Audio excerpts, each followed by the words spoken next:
राहत्या शहरामध्ये तिरंगा रॅलीचं आयोजन करण्यात आलेलं आहे. देशाला स्वातंत्र्य मिळाल्यापासून 15 ऑगस्ट पुरतंच स्वातंत्र्य दिवस हा मर्यादित राहत होता.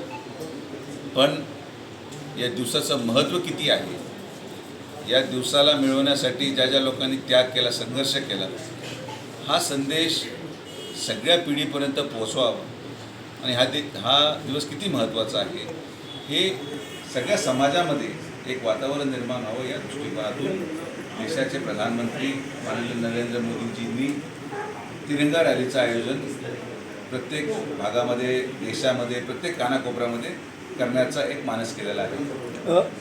ते ग्राह्य धरत यावेळेस इतर वर्षांपेक्षा मोठं नियोजन राहता नगरपंचायतीच्या वतीने करण्यात आलेलं आहे. मला आनंद होतो की राहत्यामधलं नियोजन करत असताना जर तुम्ही पाहिलं तर सर्व जातीचे मुलं त्यामध्ये सहभागी झाले, सर्व धर्माच्या मुलं त्यामध्ये सहभागी झाले. आणि हा नुसतं स्वातंत्र्याचा संदेश नाही, हा कुठल्या धर्माचा सण नाही, हा कुठल्या जातीचा सण नाही, हा कुठल्या पक्षाचा सण नाही आहे. एक भारतीय म्हणून सगळे लोक त्याच्यामध्ये सहभागी होतात आणि जो एकोपा, सामाजिक एकोपा आपण आपल्या या तालुक्यामध्ये निर्माण करायचा प्रयत्न केलेला आहे, त्याचा एक संदेश देखील या यात्रेच्या माध्यमातून मुलांनी देण्याचा प्रयत्न केला. मला आनंद आहे की असेच नियोजनं झाले पाहिजेत.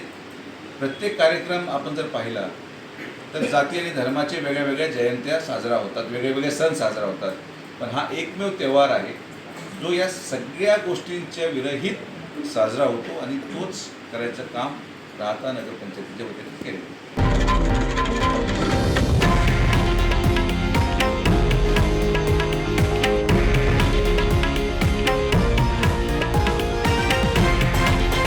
हे आहे देशातील नंबर 1 न्यूज नेटवर्क आणि आपण पाहत आहात TV9 मराठी, एकमेव.